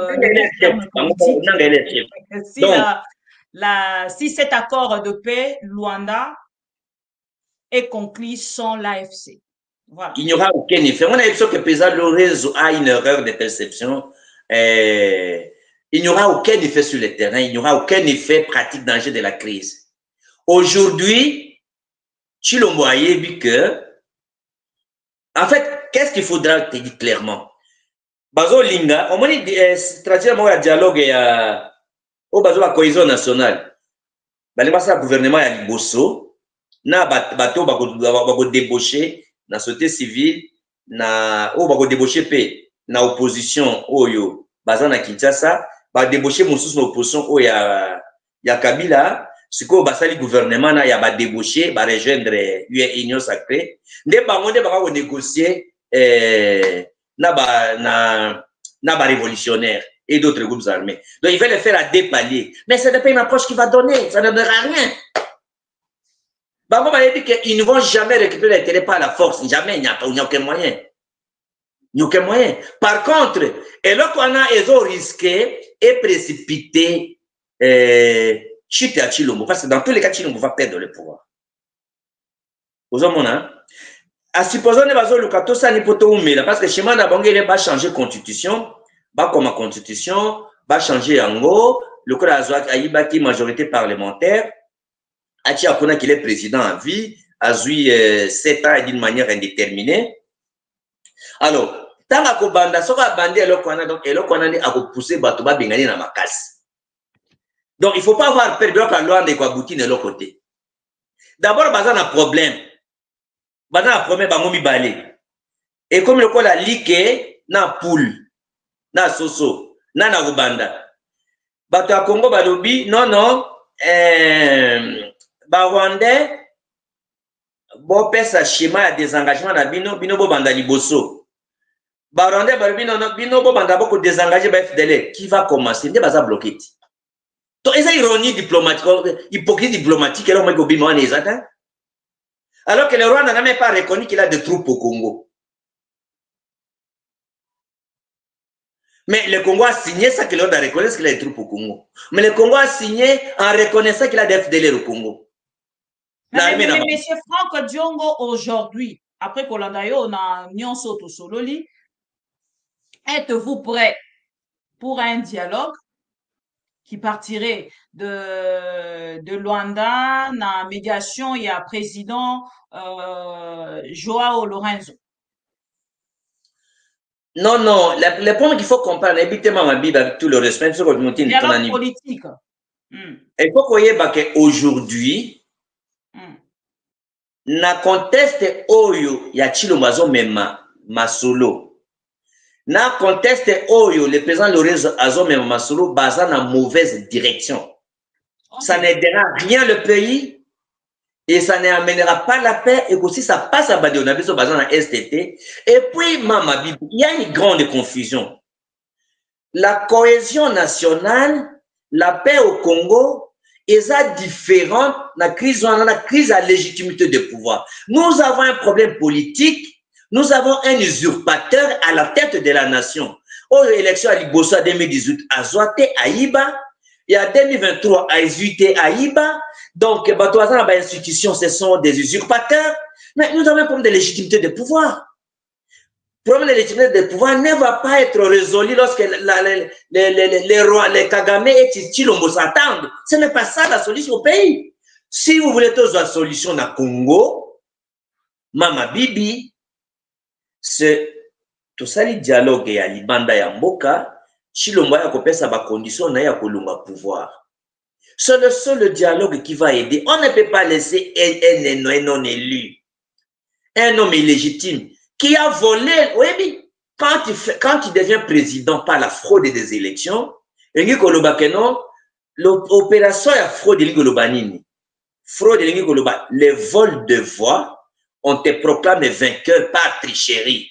C'est-à-dire que Aïbi légitimité à la population. Les populations vont se reconnaître naïté. Comment que la cohésion nationale, Osana 73% ont gagné l'élection, 73%. Osana 90% va député, 90% va parlement, il y a sénateur. Osana va gouverneur, la cohésion, parce que tu as tout le monde, tu es légitime. Osana que c'est les criminels qui reviennent dans les lieux de crime. Donc la seule solution aujourd'hui pour Tshilombo, et Zali Mama Bibi, c'est Yakondima, le coup l'Union africaine, par exemple. Donc, l'Union africaine, tout sololi, opposition radicale, au biso toujours représenté, opposition oyo, bakotaki na le coup la Bakabila, opposition républicaine au bazan na parlement, opposition armée, où ils allaient la révolution bananga, alors société civile, le coup l'église catholique et protestante, bangonde baku kambakuna, s'associer na Union africaine, Nations unies, pour comment te négocier les conditions où Tshilombo kotika pouvoir. De transition sans Tshilombo. Est-ce que on lui accorde de la grâce? Est-ce que il faut l'arrêter immédiatement? Est-ce que il faut azong sa biloko buzua azuna banda biloko nyosa aibi? Donc les conditions de son désengagement, donc conditionné comment il va quitter le pouvoir. Le dialogue qui n'a pas ça comme ordre du jour n'aidera pas le pays. Il n'y a pas un dialogue de cohésion nationale. D'ailleurs, on ne décrète pas la cohésion nationale. Sans cohérence, il n'y aura pas de cohésion nationale. Or, la cohérence, il faut avoir la réconciliation. Sans réconciliation, il n'y a pas de cohérence. Or, la réconciliation, il faut reconnaître les fautes commises, il faut la réparation des fautes, et la demande de pardon, nous sommes les acteurs de critiquer la cohésion nationale et cause à la. Donc, sur le premier concept, nous avons compris Mamazolo. Donc, schéma, nous ces analogies, nous avons savoir et Kusumambokate. Donc, ils ont les chefs. Donc, dans les formules ni formé à Lorenzo, ni formé à la cohésion nationale, les devoirs sont voués à l'échec. Il n'y a rien pour l'intérêt du Congo. Ndeko Franck Diongo, to komi presque d'accord. Il y a émission Nabiso en Mokolo Alelo. D'abord, ma mission TV vous remercie beaucoup pour votre disponibilité. Il y a ko pesaka peuple congolais à chaque fois que tous a besoin na yo. Mais aux ala qui prisonniers, moko il y a ba prisonnier au politique. Ndeko Oli Ilunga kita ki prison Mokolo Alobi après ko purger 5 ans na kati ya prison ya Makala. Il a été condamné pour na fonds alloué na riposte ya Ebola et aujourd'hui qui a quitté prison pendant que balobela kibiso likambo ya ba to nyonso ba ko détourner état de droit mbongo ba congolais ko zonga sous Félix Tshisekedi. Apparemment c'est le seul politicien oyo a purgé na likambo o ba accusa qui il y a détournement. Un mot de votre côté. Donc eloko liboso na koti na fonte Reli Lunga a détourné té, mais il faut que tu aies la cœur, nego lobby, batonyo so bakay na détourné, mais kay mutasali boloko. Ils ont tout Non, sur la question belé depuis 6 ans, il y a Félix Tshisekedi, c'est le seul. Parce que même docteur Etienne, il n'a pas répondu. Na... yango nazo so eza babilembo oyo bakongole basosola Chilombo ne fait rien pour l'intérêt du pays mama soko otenge Kinshasa ezokufa na kosekisa yo pa na kosekisa pe na kotusha na koshoke yo moto moko abenginga auti na Amérique ayaki lobby auti na Amérique akomi na Congo ava na Mimosa alobaki na 7h akende na ville jusqu'à 10h30 akomi na magasin kitambote lelo alamuki na 7h jusqu'à 10h30 a changé banzela nyonso akomi na magasin kitambote il est 10h30 akomi na magasin kitambote.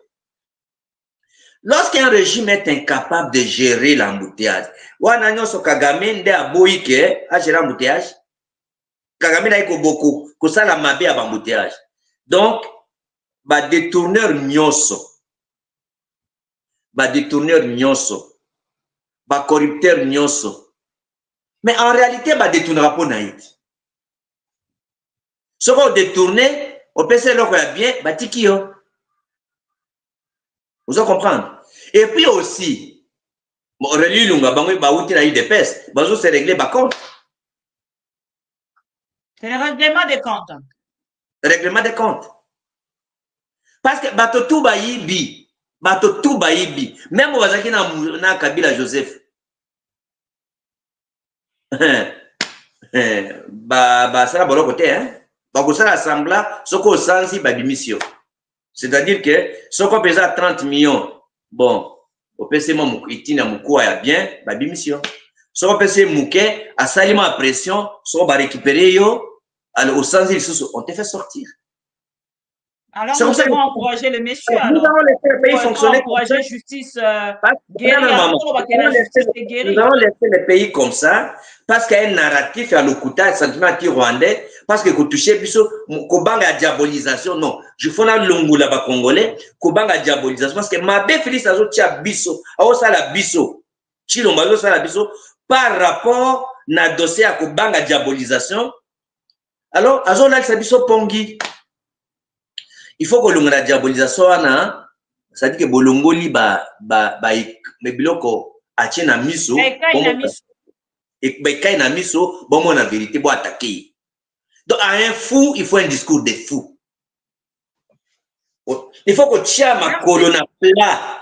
Donc il faut que les Congolais comme si les Rwandais étaient un peuple supérieur, bien organisé, que nous on ne peut pas vaincre même dans la guerre. Hein? Ils sont plus intelligents, plus non. Il faut démystifier les Rwandais. Il faut discuter officiellement avec les Rwandais. Si les Rwandais veulent nous aider, ils vont nous... Pourquoi lui négocier avec les Rwandais en secret, mais on ne peut pas négocier avec les Rwandais officiellement avec les Congolais? Pourquoi? Pourquoi lui peut négocier avec les Rwandais en secret? Pourquoi ne pas dire qu'on bon, ça va, j'accepte, on négocie avec les Rwandais officiellement?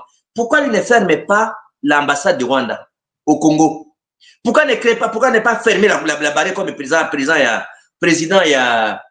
il y a Burundi, à Kangi frontière, à Kati diplomatique. Pourquoi tu ne le fais pas? C'est de l'hypocrisie. Il faut même cette vérité, Maman Bibi. C'est de l'hypocrisie. Pourquoi ne pas fermer notre ambassade? Je peux me te dire que dans la frontière et à Goma, les Congolais qui vont au Rwanda sont plus que les Rwandais qui viennent au Congo. Pourquoi ne fermer pas la frontière? Pourquoi ne ferme pas la frontière? Il y a des gens qui travaillent à Goma, qui dorment à Kisene au Rwanda. Alors, ils ont distrait Bino Sentiment à Rwanda, alors que c'est un fonds de commerce pour naïe. Je dis aux Congolais comme leur leader, tu sais, Chilombo, Azo Kosa Bino, la sentiment rwandais. Celui qui reste dans le passé sera dépassé. Celui qui reste dans le passé sera dépassé. Si l'Allemagne et la France, si la France a considéré qu'en Allemagne, il faut être la guerre mondiale, ça rasait beaucoup de villes. Mais la France a eu le courage de parler avec l'Allemagne. Aujourd'hui, c'est le couple le plus puissant. Les Rwandais, Les Rwandais... Moko abino ndeko Franck Diongo poto komi penza na suka temps et komi Okay, penza merci, na maman. suka moko abino opposant oyo azali lelo na Félix Tshisekedi Constant Mutamba auti bongo kozala empoisonné évacué lobby na ngambo ya Cuba. Un mot de votre côté? Non, de toute façon, on ne peut pas souhaiter la mort de quelqu'un. Je souhaite que mon petit frère Aza la rétablit, mais il n'est pas opposant. C'est un opposant peut être au pouvoir, au régime. En fait, c'est Yé Ayaki le cola infiltré na kati opposition. Au moment que Motafutra et caution naï, Yéna Baïndi, c'était Agé Matembo. Tout le monde connaît. Parce que caution à $100 000, c'est Agé Matembo qui l'a payé pour eux. Yangouna Monaki, Ayeko Lukapo, c'est rapporteur adjoint. La même semaine après l'élection, avant 7 jours, il est nommé ministre. La magistrat s'est fait passer comment? La même chose Baïndi. À Kekuna, na Sénat, à Kekouza. Or, Bangomi va aller baser à Tadipro. Qui a payé la caution, Bangomi va aller, ils ont Agé Matembo. Alors, on va santé, et en tout cas, bon rétablissement. Je souhaite, si c'est vrai qu'il a empoisonné, bon rétablissement. Mais, Chilombo l'a piégé, il n'a pas compris. Chilombo a ébissé à s'opposer dans le magistrat et après à lâcher. Et on a voulu mes premiers à recadrer. Oyebi Chilombo n'est même le bateau bateau que le dialogue il n'est ni l'engagement ni la parole. Donc, ce n'est pas un homme à faire confiance. Il n'est pas correct, il n'est pas crédible. Maintenant, à sacrifier moi Nabatou. Hein? Donc, espérons que Zaba Sunga Mwana. Et puis, c'est l'immaturité, c'est l'inexpérience, c'est la fougue de la jeunesse. Vous avez donc, il ne faut pas croire comme un opposant. C'est un homme de Chilombo qui l'a infiltré du côté de l'opposition, qui Chilombo a piégé, maintenant a lâché. En tout cas, bonne guérison, bon rétablissement Constant Mutamba. Et je crois que maintenant, là, son comportement devient même indésirable au gouvernement.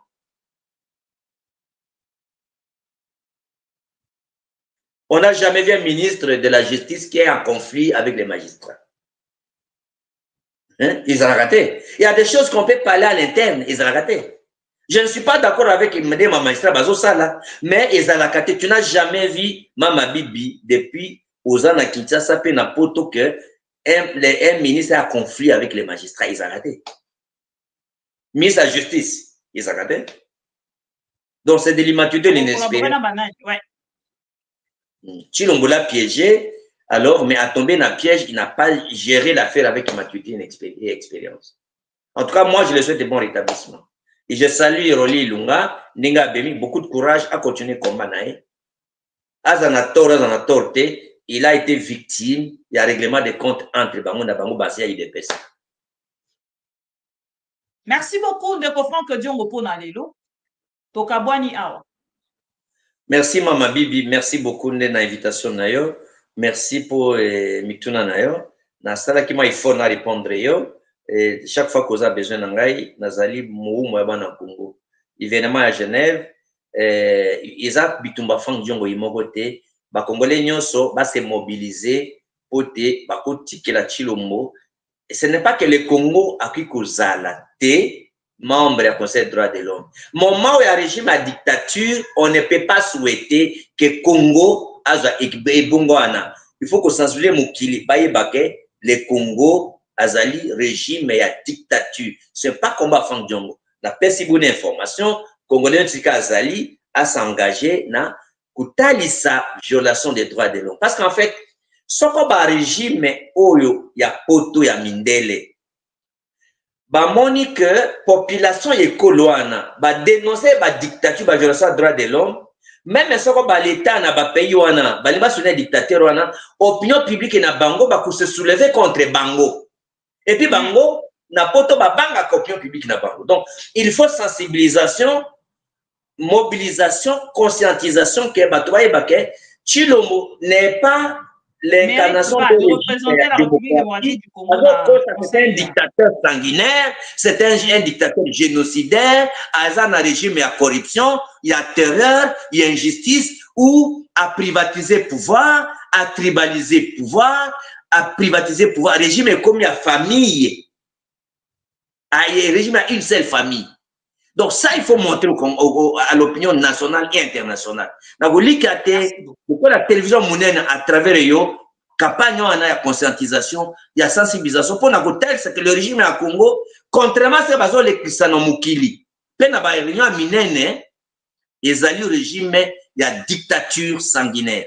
Et puis, le quoi là-bas, droit de l'homme au baye banaki, là où ce qui sont ma bibi. Baza, trahir combat. Il faut que bateau tout la bonne fois va récupérer bazwa relais ya opinion ici quand nous ezali pour na kokota na ba forum nyonso ya minene pour na kotalisa maluba ya peuple congolais pour na kobundisa dictature wana oya Chilombo parce que tous nos frères nous ont trahis parce que bakena solidarité na Chilombo. Merci.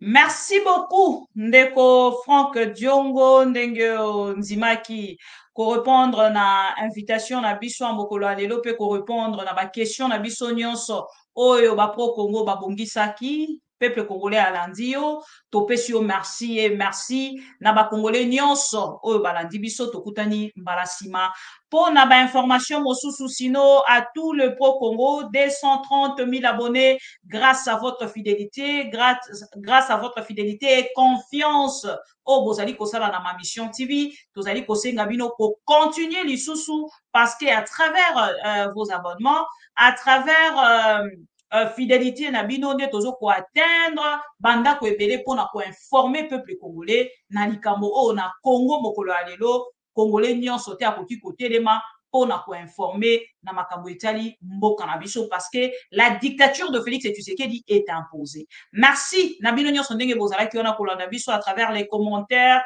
bo commenter ebele mais bolimbisi na kokaki te kotanga ba kombo ya bato nyonso parce que tozalaki na invité mais tant tokokutana na plateau na biso à téléphone ouvert na kozwaka même possibilité ya kotanga bandeko Alain Esanga ba mama Gabriel Chembe bandeko Israël Mena bandeko John Carlos bino nyonso na kotanga bino boyebi na tango à téléphone ouvert to émission libre. Chers amis congolais, merci encore une fois, bonne soirée et bon mercredi à tous.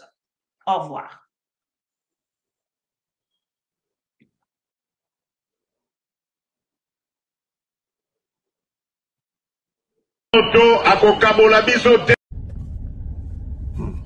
eza pasi pour le régime na biso toyebaka te ekozalaka boye toyebaka te soki mbele toyebaka pardon. Et la culture du mensonge est en train de gagner du terrain. On ment comme on réussit au Congo. On ment pour couvrir ses propres inerties. On ment pour couvrir son